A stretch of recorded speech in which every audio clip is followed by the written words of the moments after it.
Hey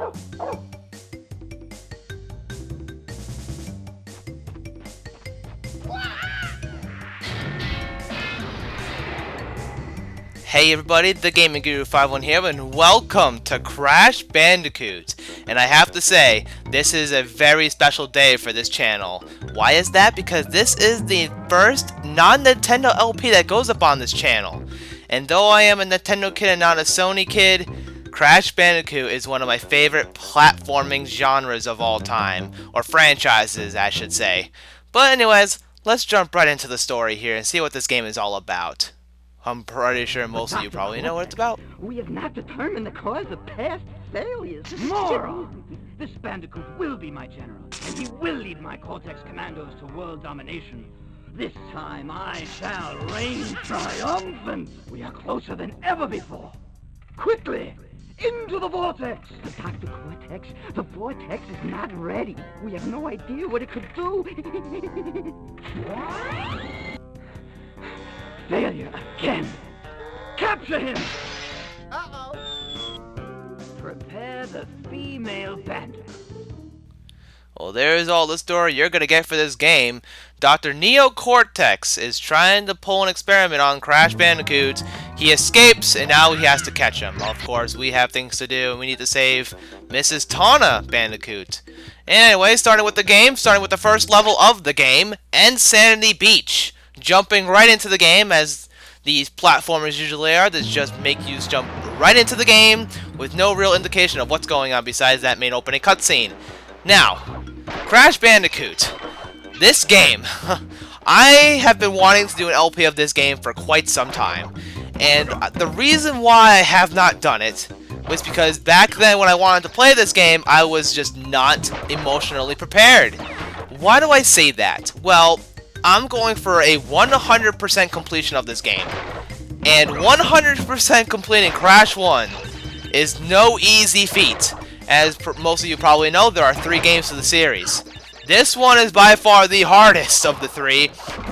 And it's very, very difficult. So as you can see, not really explaining anything that's going on, we have these masks called Aku Aku to take hits for us. Crash normally dies in 1 hit. But if he has these masks on, then he'll take 1 additional hit per mask hit that he gets. He gets a total of 3 hits. Now, I say this game is difficult because, first of all, you cannot die. Let me explain. Let me not get ahead of myself. First things first. In order to 100% a level, you need to hit all of the boxes. While that doesn't seem that difficult in theory, in order to get the reward at the end of the level for hitting all the boxes, you get a gem for it. If you can hit all the boxes in the level, you get a gem. Now, why is that difficult in Crash 1? Because in this game, the only way you can 100% a level is if you get all the boxes without dying. That is right. If you die in any level, you are screwed of 100% of this game, or of that level. You would have to go all the way back to the main menu by pressing start and select, pick the level again, and play through the entire level again from the very beginning. And that is that. If you die trying to get all the boxes, no luck for you. And there are checkpoints in this game, but that doesn't really help you if you're trying to get 100% completion. Now, another thing, if Crash gets 3 masks, he becomes invincible for a while and he runs faster. Pretty nice if you ask me, because it just makes this a lot easier. Now, why else is this game a challenge? There's a lot of backtracking to 100% in Crash 1.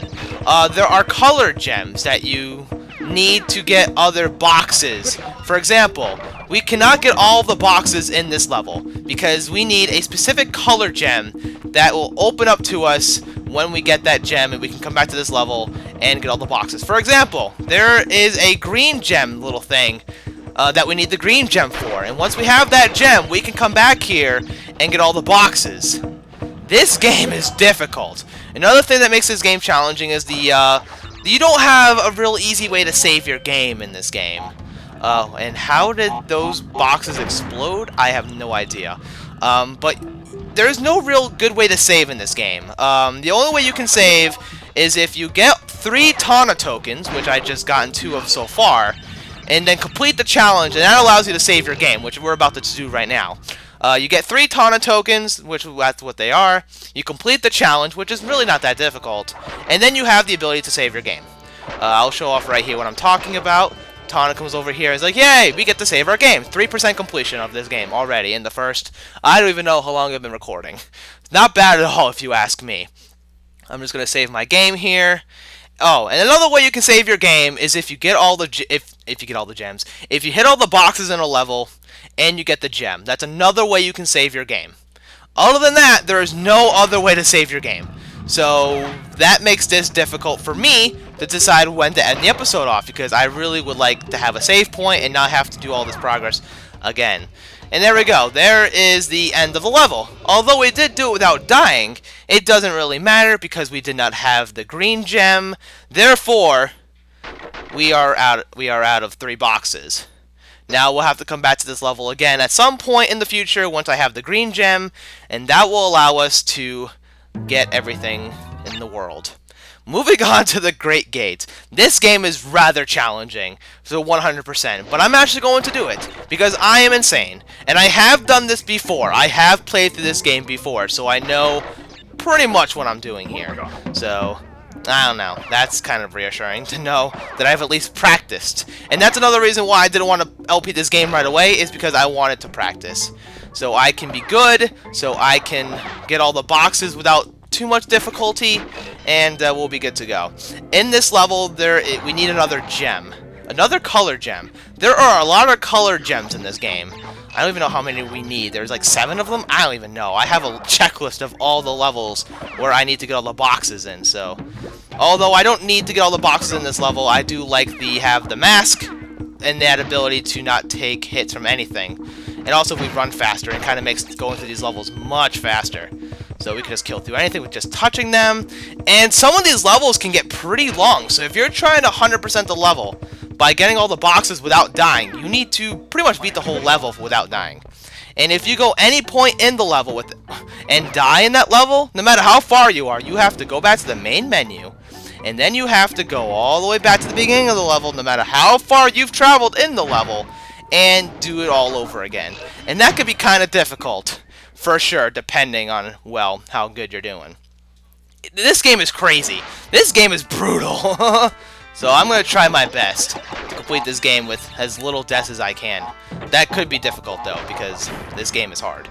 So, enough about me complaining, well, not complaining, but discussing to you why this game is hard. Let's just get to the fun of it. This is Crash Bandicoot. I absolutely love this game, despite its difficulty. This game is so much fun. And I recently just got a PS2 for Christmas, so I was able to get these games. Because I remember being a kid, and my brother had a PS1. He was a huge Sony kid back then, and I was a Nintendo kid. And I would love to play this game on his PS1, but he would never let me, you know, because, you know, older brothers are jerks. So, oh yeah, there's another gem. I think it's the yellow gem we need for this one. So we can't get all the boxes in this level either, so that's kind of unfortunate. But I remember being a kid and wanting to play this game. I was so jealous of my brother for having a PS1 just to play this game, or at least the Crash series in general. And it just brings back so many memories about how I would love to play this game so much, and just would love to just play it. And now, being, I don't even know, 21 years old now, playing this game for myself, well, I've played it before, but just the fact that I'm playing it just brings back those memories as a kid about how much I wanted to play his PS1 just to play this game, and it was crazy. This is one of my favorite platformers of all time, this franchise, despite me never really owning a Sony console up until this point, so I find that to be pretty memorable for me, playing this game on the channel, just because it opens doors to other possibilities that aren't Nintendo games. And I do love Nintendo games. And don't get me wrong, I will continue to LP. And there you go. There's your first instance of if you die. You can't play through the level right now until you go back to the main menu, select the level again, play through the level from the beginning, no matter if you got a checkpoint or not, and go through the level again. If you die, gotta redo it again. You gotta do the same thing. So, pretty much, it's just brutal. The later games fix this issue. Well, I guess it's not really an issue, it's more of it adds to the difficulty. But that's challenge, man. And that's just horrible how I didn't jump there. The first couple of times I'll show you guys what I mean by, okay, go back to the main menu, pick the level again, and then proceed. After that, I'm going to start cutting away those attempts of going back to the main menu, because you guys don't need to see me do that every time I die. It's just annoying. And I mean, with some levels that I can't get the boxes in on the first visit, then it doesn't really matter, because I can die as many times as I want in that level, because I know I won't be able to get all the boxes in the first visit anyway. So we would have to come back at some point. So I think that's pretty nice. And getting those Tana tokens will allow us to save whenever we find them, so that's very nice. I don't know if every level has one in it, a Tana token, so I'm actually not sure about that. So I know in this level, in this boulder, I think it's called, you can get all the boxes in this level. Boxes, I overemphasized that word. But I know we can get all the boxes in this level, so all we have to do is just get all the boxes and we'll be good. Also, I believe if you spin with Crash, by pressing, I think it's the square button, you go a little bit faster, which kind of helps Crash move a little bit faster to avoid the boulder, because the boulder's a jerk face. And if I die to this boulder, I'm going to have to restart the whole level at the beginning, no matter how far I am into the level. So that could be an issue. So hopefully let's just not do that. There are many more levels. Oh! We did it! That was a pretty short level. I thought that was going to be a pretty challenging level, but we did it. And we even got all the boxes. I'm going to hate it when we come to a level in this game where we have no abilities to get all the boxes. Or where we have the ability to get all the boxes in the level, and we can get the gem, but we don't get all the boxes because I missed one somewhere, and that's going to be frustrating. Here's another level, Upstream. I don't think we can get all the boxes in this level either, so I'm going to not do that. But of course, I believe I will play through this level for you guys and then end the episode. Oh, we can't get the Tana token, so if I can at least save my game after beating this level, that would be fantastic. So, whew, that's a lot of exploration. Explaining to do in the beginning of the game, and I do apologize. Most games are like that, especially platformers. You kind of have to explain the basics, what's going on in the game, and all that good stuff. But at least in this level, I know I can die and not have to care about if I died. Unless I'm wrong, and I do need all the boxes. Now I'm scared to figure out if that is the truth, because I don't think I need all the boxes in this level, do I? I guess we'll find out, right? I mean, I do have a checklist to keep in mind if I need all the boxes. I probably don't, but I'll just try and make sure. Actually, now that I'm thinking about it more, I don't think I need all the boxes in this level, because I think I need a specific gem before I can even do that. And there we go, we have 2 hits. I guess the ability to get more hits makes it... Oh yeah, we need the orange. I think that's orange or yellow. It's a color gem, and that means we can't get all the boxes, which is pretty nice, which means I can go through this level without worrying to die. And we have all 3 Tana tokens. Also, you have 1 chance at these minigames, and if you mess up, then you have to pretty much say screw it and not even care. Of course, I will be trying to beat these minigames because I do like to save my game, right? I mean, who doesn't like to save their game? I mean, I'm pretty sure everybody would like to save their game, right? Which makes this jerkish, knowing that you have to beat these to save. And if you don't get to save. And then we're already at 13% already. You may think this game will be going by pretty quick, but I guarantee you, this game will not be fast-moving like it is right now. These levels get really difficult, and we may spend the whole episode doing 1 or 2 levels, just because the levels are that hard. And they do get worse.